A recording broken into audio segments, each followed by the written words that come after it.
Here's the hard truth that a lot of fans feel in their bones. The sequel trilogy will not enjoy the same renaissance that the prequels now do. This is not about gatekeeping or dunking on modern Star Wars, it's about how stories are built, who builds them, and whether the galaxy around those stories nourishes them or leaves them stranded. Today I'll walk through 4 clear reasons in order why the sequels are unlikely to be redeemed in the way that the prequels have been, and what it would actually take to change that. First is the creator question. The first 6 films were the vision of one author, George Lucas. Love or dislike the execution, these movies spoke with a single voice. By the time the prequels rolled credits, you could trace one intent from The Phantom Menace to Revenge of the Sith. That unity matters. A single author can pivot between tones, but they can also plant seeds in one film that bloom into the next and pay off in the 6th. Lucas designed arcs that span decades of in-universe time and decades of real time, and he had the authority to push through ideas that were risky, eccentric, and ahead of their time. And to top all that off, it had the benefit of all coming from one singular creative mind. There was no conflicting vision, there was no alternatives. What George Lucas wanted was one cohesive vision, and because he was one mind, that's what he could do. When Disney acquired Lucasfilm, the sequel trilogy did not continue with that model. New leadership hired talented directors who brought different textures and priorities. The Force Awakens rekindled familiar rhythms to reintroduce the saga. It was a soft reboot. The Last Jedi challenged the mythology and asked hard questions about legacy and failure. The Rise of Skywalker raced to reconcile competing goals while delivering a finish. Each film has strengths, yet the trilogy lacks a single mind that pushed the prequels toward a defined end state. On top of that, Lucas's own story treatments were set aside, which removed the long arc. Instincts of the original creator were taken away. Right from the beginning of the sequel trilogy, this was always the case because Disney just threw away what George wanted to do and they did what they wanted to do. The result is a trilogy that can be appreciated moment to moment, sometimes even scene to scene, but that struggles to feel authored as one book. Why does that difference determine the odds of redemption? Well, because authorship gives critics and fans a stable lens for reevaluation. When you visit the prequels, you're re-engaging with Lucas. You can trace how he treats institutions, how he stages wars and senates, how he plays with prophecy, romance, fate, all of these themes that he included in the prequel trilogy. Even when a choice frustrates you, you can see the hand that made it and weigh it as part of a larger design. It also opens up speculation, theory crafting, everything, because you know that there is one singular vision, so if something doesn't go the way you think it should have gone, then you can start to speculate why it might have gone that way if you believe there is actually one cohesive vision. But with the sequel trilogy, when you know there's no plan, there's no point speculating because you know they're just making stuff up as they go along. If Redemption is a second look that reveals hidden architecture, the sequels never had that architecture from one architect to begin with.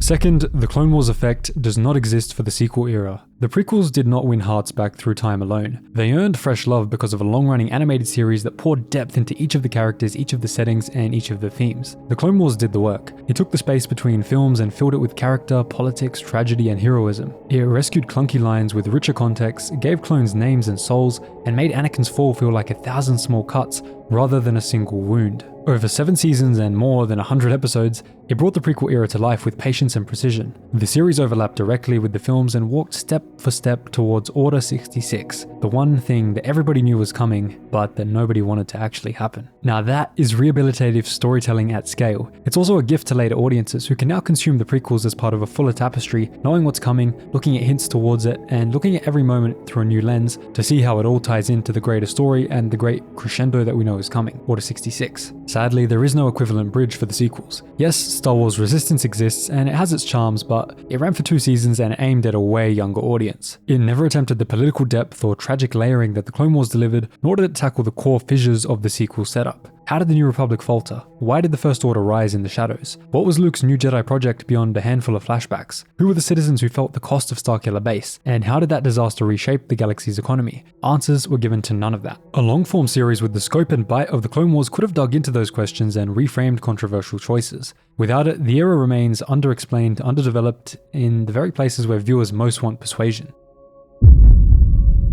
The third reason is the final chapter contrast. Prequel fans get to close the book on Revenge of the Sith, and that matters, because people remember endings more strongly than beginnings. For many, Revenge of the Sith is the artistic peak of the prequel project. The last hour is operatic Star Wars, a tragedy that marches with an inevitable heartbeat. The film does not fix every flaw of its siblings, but it weaponizes the entire trilogy setup and lets it detonate in a coherent, devastating finale. It was absolutely the best of the trilogy, and a fantastic way to end. Order 66 reframes 1,000 moments. The immolation on Mustafar burns into your memory. The twins are born and a mask seals shut. And suddenly the prequels feel like a myth that we always always knew where it was going from the start. Compare that to the sequel trilogy. The Force Awakens was a crowd-pleasing restart. It was a fantastic way to get Star Wars fans reinterested in Star Wars again and to bring things back. The Last Jedi is the bold middle chapter that interrogates the legend and really made some very poor decisions that a lot of people did not like. It's definitely the most divisive Star Wars product ever released. The Rise of Skywalker, on the other hand, tries to reconcile both of those tones while tying up every loose end, and many viewers can feel the strain. The pacing is incredibly fast, that is. Crucial reveals appear and vanish with the speed of a hyperspace jump. Palpatine returns with minimal setup, apart from a line in a Fortnite DLC. Rey's lineage is rewritten, Finn's hints of Force sensitivity are raised and then sidelined out of nowhere, and the climax chooses nostalgia over discovery. If the prequels crescendo into a tragic march, the sequels end in a sprint through a crowded checklist. When the last chapter is considered the weakest of the three, it's hard for a trilogy to win reappraisal because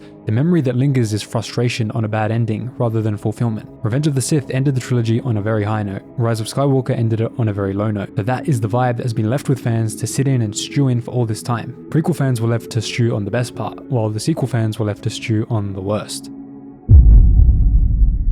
The fourth reason is the supportive content volume and quality. By this, I mean the prequels did not stand alone. They were backed by a tidal wave of books, comics, magazines, everything you can think of, RPG games, many of which became beloved on their own merits. The comics and books explored everything in the prequel era, from Quinlan Vos to the old Chancellor before Palpatine, Valorum to the Clone Wars in depth, to the starting strands of the Rebel Alliance that were even done during the prequel era. Publishers carried arcs that stretched for years, and a generation of readers built their Star Wars identity inside of pages instead of on the screen. Even when continuity grew messy, which it did, especially when Filoni came along, the sheer density of material let fans live in the era and find the tone that resonated for them. Importantly, much of the best work did not feel like a tie-in that waved you back to the movies. It felt like literature of the galaxy, with its own stakes and center of gravity. The sequel era has produced some good novels and comics, but the pattern is different. Alphabet Squadron is a gem, with dogfights and trauma rendered in sharp prose, and it intersects with the companion comic in a way that actually enriches both formats. Shadow of the Sith is also pretty good, because it tries to repair a missing puzzle piece by following Luke and Lando in the shadows that will define Episode 9. The challenge is scale and focus. Much of the publishing around each film was organized as a journey program that scattered short stories, guides, and young reader material across a wide field. That builds breadth, but breadth is not the same as depth. Without a sustained line of heavyweight novels and long-form comics that kept digging and expanding the lore, the sequel era does not accumulate the mass that can bend opinion over time. The prequels benefited from hundreds of novels, young reader books, and short stories before you even get to the mountains of comics, and the sequels simply just have a sliver of that. Not enough. If you pull these four threads together, the pattern is clear. The prequels were built by one creator across 3 films, then bathed in the light of a long-running series of the Clone Wars that recontextualized their strength, and then concluded on a high that rewired the emotional memory of a trilogy, and finally stood on a mountain of supporting stories that raised the floor. The sequels were built by multiple creative leads with different aims, received no Clone Wars scale rehabilitation series, concluded on a film that many saw as the weakest of the 3, and stands on a much smaller foundation of high-impact storytelling in the print side. There is one final bit of perspective worth adding. The cultural reappraisal of the prequels was not accidental. It was not only a matter of kids who grew up with those movies aging into the critic class and then they finally had their voices heard. No. It was also a coordinated creative investment that paid off. Lucas maintained influence in shaping the animated series The Clone Wars, and that series had time to mature alongside its audience. It built arcs, paid them off, and delivered a final season that landed with weight. And damn, that was big weight. The sequel era has not received the same kind of sustained, targeted investment. Instead, post-Return of the Jedi story energy migrated sideways into other corners that are compelling in their own terms, but don't actually back the sequel trilogy. The Mandalorian, The Bad Batch, and Ahsoka have deepened the galaxy, but they're not the sequel trilogy's missing middle chapters. And some of them, The Bad Batch, don't even relate to the sequel trilogy. Unless you want to talk about the very small connections through Palpatine's cloning on Mount Tantus. Now, none of this means that the sequels are doomed to be forgotten forever, but it does mean that a similar redemption arc would require similar tools. It would take a long-form series that adopts the central questions of the era and refuses to let them drop. It would take a decision to let one voice or one tight creative team define the spine of that story for years, not just a season or 2. It would take novels that are not just tie-ins but tentpoles, the kind that pick up the mysteries left hanging and resolve them in ways that feel inevitable in hindsight. In other words, it would take design, patience, and courage to let the sequel era be about itself, rather than cleaning up or revisiting older myths. So the verdict is clear. The prequels found new life because they had the architecture to support it and the creators willing to build on that architecture over time. The sequels do not. Will Lucasfilm ever decide to change this, or will they try to start again from scratch? I'm gonna have to lean towards a no. I don't think they're capable at this point, but we'll see what the future holds. So that is why the sequels will never have the same redemption as the prequels. Thanks so much for watching. Leave a like if you enjoyed, and I'll see you in the next one.